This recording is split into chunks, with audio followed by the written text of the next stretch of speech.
in chapter 1 of the book of Bemidbar, verse 52. We're talking about how the Levites were not counted amongst the Jewish people because Hashem specifically did not count them because Hashem wanted them to be able to go into the land, and the decree was against all those who had been counted. So the Levites were not counted. And then it said that it said the job of the Levites, which was to carry the equipment of the Aron. And now we go on. It says, verse 52, V'chanu b'nei Yisrael ish al machaneo v'ish al diglo etzevosam. And the children of Israel camped, each one at his camp and each one at his division etzevosam, by their hosts. Rashi says, Ishal deglo, Kamosha degalim sidurim, as the divisions are arranged, b'sefer hazeh, that they each had their encampments. Shlosha shvatim l'kol degal v'degal, 3 tribes for each division. Okay, so there was basically four divisions, and they were each camped in 3 different divisions. The Levites were camped around the Mishkan. So there were 3 camps of the Jewish people. There were the camp of the Mishkan, which was in the center. Around that camp was the Levites, and around that was the camp of the Jewish people. And that corresponds to the Temple Mount, is the equivalent, where the Beit HaMikdash was, which is on the middle of the Temple Mount. That corresponds to the camp of the Mishkan. And the whole Temple Mount itself corresponds to the camp of the Levites. And then there was the camp of Jerusalem, which is the camp of the Jewish people. So the Levites had the camp around the Mishkan, so that there not be wrath on the children of Israel, v'shamru alavim and mishmeret mishkan haidut, so that the Levites can watch the shamru alavim mishmeret and mishmeret mishkan haidut, so that the Levites can watch the mishmeret of the haidut. So, okay, let's go on. Let's see what Rashi says. There shall be no wrath. Im ta'asu k'mitzvotai. If you will act according to my commandment, there won't be any wrath. But if you don't,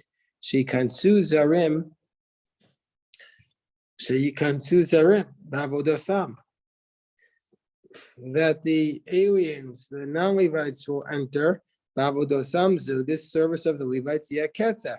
There'll be wrath, meaning to say, if a non-Levite will try to do the service of the Levites, there will be wrath of God. As we see, b'maaseh Korach ki yatsa ketzef. So the Jewish people were not egalitarian. It wasn't merit-based. You couldn't just say, I want to be a Levite. You know what happened if you say you want to be a Levite? You know what happened, Dan? You get struck down. You die. Look, even the Daven Avihu. Even the Levites, so they got struck down. They were Aaron's sons, and they got struck down. Yeah, Rabbi Yosef. Korach was a group, but when Uzziah did the service, only he was punished, not Bnei Israel. Right. So we're not saying here that all of Israel. All right. So here it says, Bnei Israel. There'll be the wrath on all of Israel.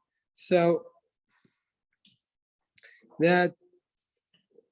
But Rashi makes this point. Rashi says, Im ta'asu k'mitzvosai, if you will act according to my commandment, there won't be wrath. But if you don't act,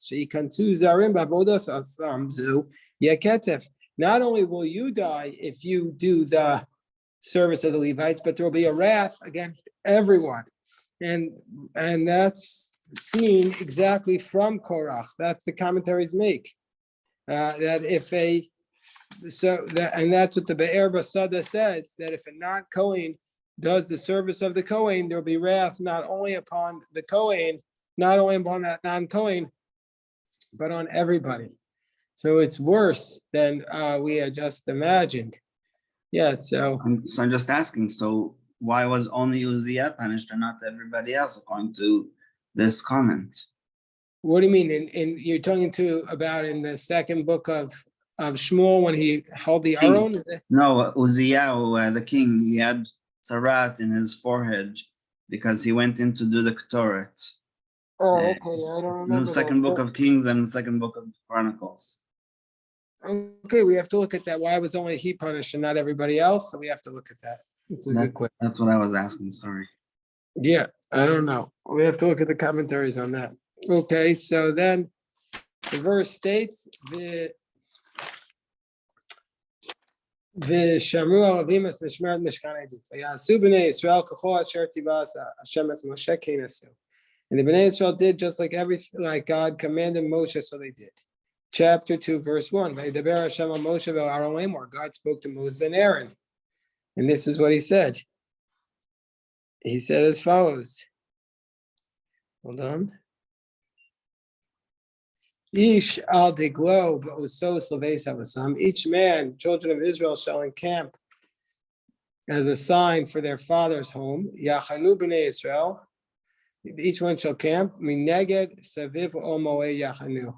Outside the camp, outside Omoe, they shall camp. So ish al deglo, each one is camping by their flag, but usos, by the signs of their father's home. What does that mean? Rashi says, usos, kol degel yellow os. Each division has its own sign. Mapa tzivua, a colored sheet of cloth, tuyabo, hanging in its midst. Tzivo shel zeh, look at tzivo shel zeh. This color is not like this color. Tzeva kol echad ve'echad. Each one has its own color. Kagon avnoa kavua b'choshen. It's like the color of his stone. So there was a color on the breastplate, and that matched the color of their flag. Everyone will recognize their division. So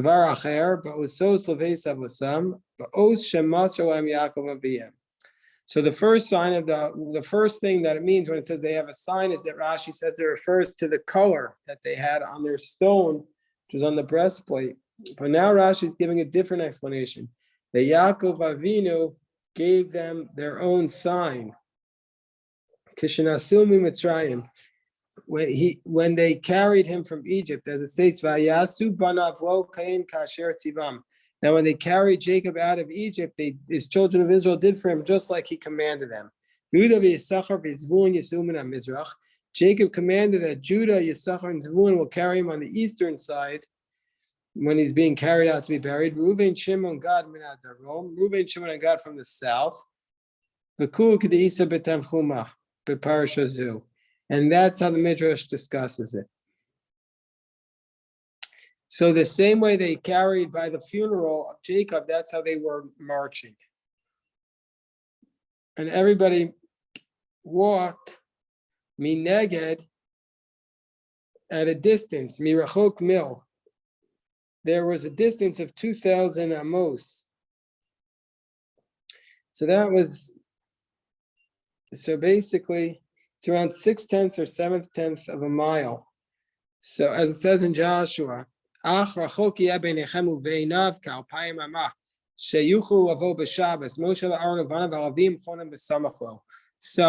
this is how we know how much you can walk on Shabbos. You can walk from one end of the camp to the other. It's 2,000 amos, approximately 7/10 of the mile.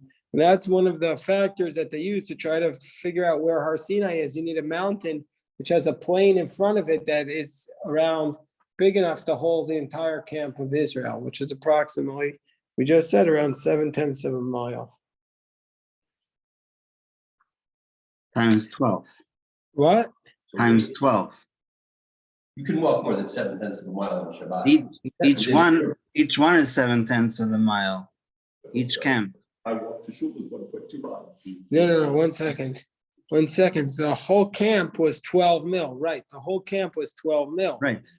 Right, the whole camp was 12 mil. But you have to be careful about that. You can walk anywhere within the city limits. But the question is, how do you determine the city limits? And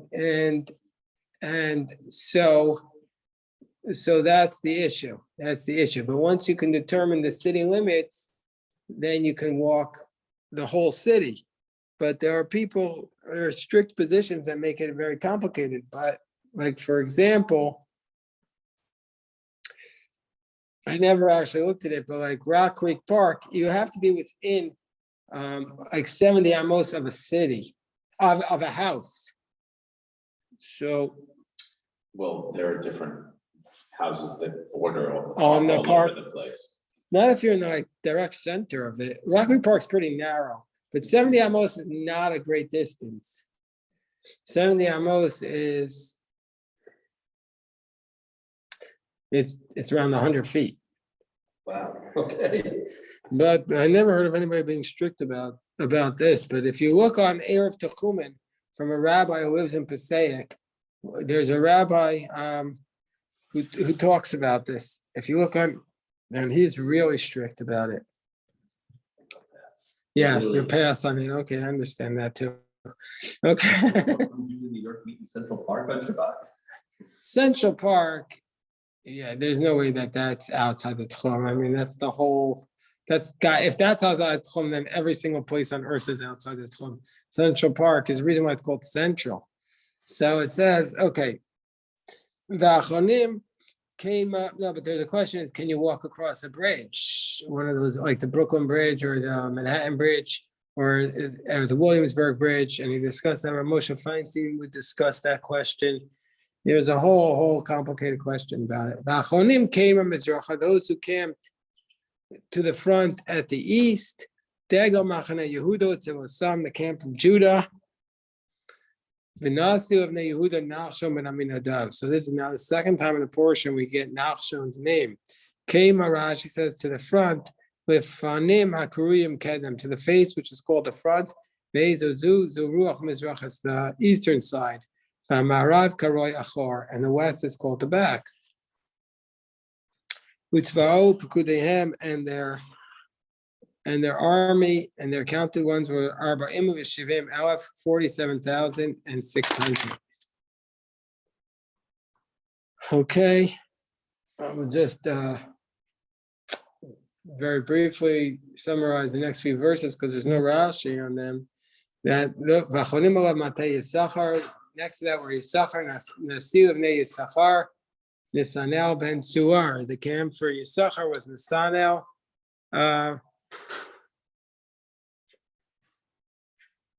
And Utzvov Kudav Arba Meot V'Chamishim Elaf Arba Meot, and then was the tribe of Zvun, Nasil of Nei Zvun, Eliyav ben Chilon. Hold on 1 second. 7:41. You had a long drive. Oh, I drove all the way. Wow. No, I'm kidding. I don't drive. No, I meant just even the trip. Long trip. It is a long trip. Okay, and now we continue to verse 9. Koa Pekudim, we're in chapter 2, verse 9. Koa Pekudim u'machane Yehuda, would you like some soup? No, Broccoli soup? thank you. No. All the counted ones for the tribe of Judah were Ma'at Elef, Ushmonim Elef, V'Sheshet Alafim V'Arba Meot L'Tzivot Rishona Yisrael. So all the counted ones from Judah were 186,400 according to their armies. So wait 1 second.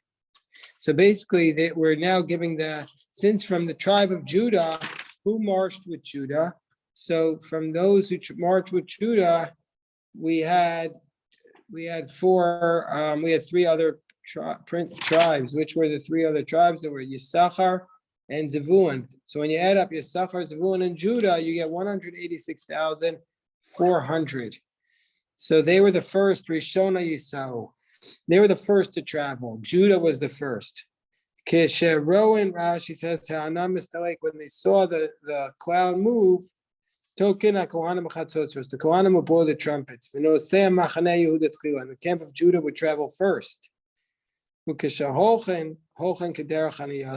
when they would go through the desert, they would go according to the manner in which they camped. The Levites and the wagons in the middle, Dego Yehuda Mizrach, Judah's in the east, Sharuven, Madaram, Reuven in the south, Ephraim, Bemarav, Dan B'Tzafon. And then in the southern camp was Reuven, and who was marching with Reuven? That was Shimon and Gad. And then, and the people from Reuven were 151,450. Vinasa, verse 17, Vinasa O Moed Machanel of the Im, and the O Moed, the camp of the Levites, journeyed Betocha Machanot. They journeyed in the middle, Kasher Yachanu Ken Yisau, like the camp, so they traveled Isha Yado with the Goyham. So, okay, so then Rashi says, Vinasa O Moed, after these two divisions, the O Moed traveled. Kasher Yachanu Ken Yisau, Kamosha Pirashti, like I explained, Halichasan Kechaniyasan. Their traveling was like their encampment. Kol Degel Mahalecha Ruach HaKabolo. They all walked on the side that they were assigned.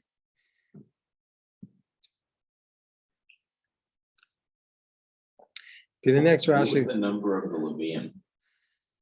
I thought they weren't counted. No, they were not counted amongst everybody else, but they were counted. But I don't know that we've been told that yet today. It's at the end of the parsha. Yeah, we haven't been told it yet Okay. in so far in the parsha. And it also includes from the age of a month instead of from the age of. Yeah, they count the Levites from 1 month old because they're going to substitute them with the firstborn. Mhm.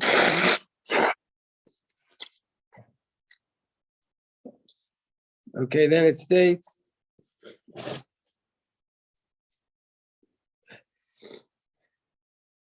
Okay. In verse 18, there's the division of Ephraim, and they were walking on the west, and there were 45,000. And with them were Manasseh and Benjamin. Okay, verse 20 states, Ve'alav Matei Manasseh. Upon him was Manasseh, and the prince of Manasseh was Gamliel ben Pedatzur. Rashi says, Kitargumo, Disamchino line next to him. Okay, now we're going to the rest of the chapter. There's no Rashi's on it. Pretty, I guess, straightforward. If Rashi doesn't tell us, we need to count it. So we'll go on to chapter 3, verse 1. Fourth Aliyah, the Ewe Toldot Aaron and Moshe. This is the lineage of Aaron and Moshe. Biyom Diber Hashem and Moshe Bar Sinai. On the day that God spoke to Moses at Mount Sinai. Rashi says, Ve'ewe Toldos Aaron and Moshe. Ve'enu Maskir El Bnei Aaron. But it says, it starts by saying these are the lineage of Aaron and Moshe. And then it starts by listing only the lineage of Aaron. V'nikru Toldos Moshe. Why are they called the offspring of Moshe? A very, very often quoted Rashi in trying to encourage people to give money to yeshivas. L'fi shalimdon Torah, ma'alamed shekol ma'alamed et ben chavero Torah, ma'ala al kasav kilu yulado, is to tell us that whoever teaches his friend's son Torah, the verse refers to him as though he actually had fathered him. And so therefore, it says these are the offspring of Aaron and Moses, because Moses taught Aaron's children Torah, even though he wasn't their biological father, he was their spiritual father. So that's the message. B'yom diber Hashem et Moshe, on the day God spoke to Moses. What does that mean? Nasu ela to'adoshelo. These became Moshe's offspring because he taught them what he had learned from Hashem. Meaning to say, on the day that he taught them the Torah, they became his offspring.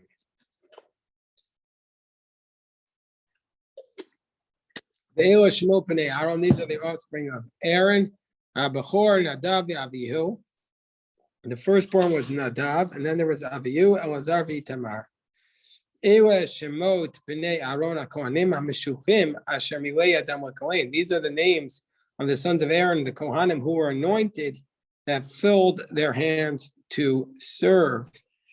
Vayamas Nadav Avihu Ifnei Hashem, and then Nadav and Avihu died before God. Va'akrivam eish zara Ifnei Hashem, when they brought a foreign fire, Bemidbar Sinai, in the Sinai wilderness. Banim lo hayu lahem, and they had no offspring. Vayechahen Elazar v'Tamar al pnei Aaron avihem. And then Elazar and Itamar ministered in the presence of Aaron, their father, Bechayav, during his lifetime.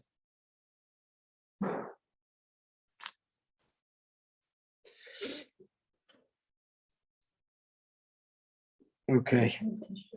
Steinfeld speculates, I have. he says that it's possible that Nadav and Avihu had daughters and translates Banim as sons only.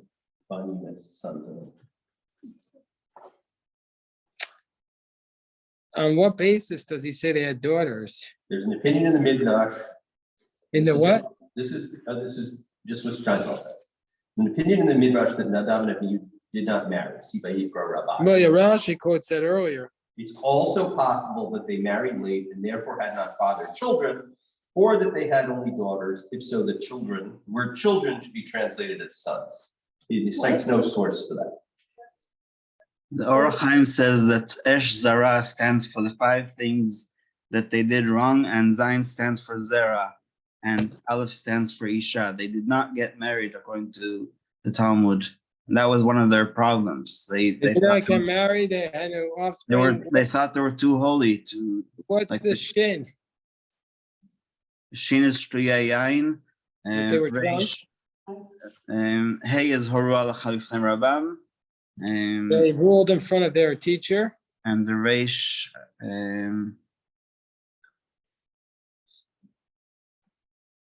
I think they grew their hair because that's also forbidden. And let me just check that very quickly. Okay, well, you're gonna check that. Rabbi Yosef is checking. In the meantime, we'll go on. Verse 5. Vayidaber Hashem al Moshe lemor. Good afternoon, Eitan. God spoke to Moses. Hakreves ma'atei Levi, hamarato oso ifnei Aaron hakohen v'sher su oso. Bring close the tribe of Levi and bring him before Aaron, Cohen, and they shall serve him. Visharsu oso, vishertu oto, Rashi says. Vishamru is mishmarto. They will guard him. Lefisha shmiras hamikdash alav, because the guarding of the mikdash is upon Aaron. Shelo yikrav zar. So he's basically saying that he says, bring the tribe of Levi. They're going to serve Aaron. What is Aaron doing? Aaron is serving in the temple. Hello, Hugh. Oh, I just want to point out that today is the yahrzeit of Hugh's mother. So we'll study in her memory. May her soul ascend to you. We're studying in memory of your mother. So Aaron was the Kohen, and the Levites were responsible to serve the Kohen. So Vishamru is Mishmartu, they shall safeguard his charge. Lefisha Shmiras Hamikdash Alav. The Levites had to guard the sanctuary. Shelo Yikrav Zar, that an alien cannot approach it, as it states, Atov Vanecho Veitavicha Itach, Tisu Savona Mikdash, Valivim Alol Masayino Sam, Zu Asheris. This is their service. Okay, so let me ask you a question. Let's say there's no Kohen. Do you give, and you need somebody to lead the benching? Should you ask, do you have to give the Levite the honor before an Israelite? Does the Levite come before an Israelite? No. So, right. So on this basis, the Levites, generally speaking, comes before an Israelite because when there's a Kohen, he's responsible to serve the Kohen. But if there's no Kohen there, he's no better than anybody else. He gets his greatness from only the service that he does to the Kohen. So if there's no Levite, you don't have, if there's no Kohen, you don't turn to the Levi to lead the benching. But that's not what we do when we do Aliyah in Shul, right? Well, if there's no Aliyah, if there's no Kohen there and you have a Levi, then the Gemara says you can do one of two things. You could call the Kohen, you could call the Levi first, but you don't have to. So some have the custom to call the Levite first, but you're not required to. No, it's a pretty strong custom. No, actually, no, it's, Israel can be totally called. yeah, that's what I'm saying. No, it's not a requirement. I mean, there's some who have that custom, but it's certainly not a requirement. The Gemara discusses that, and yeah. Okay, let's,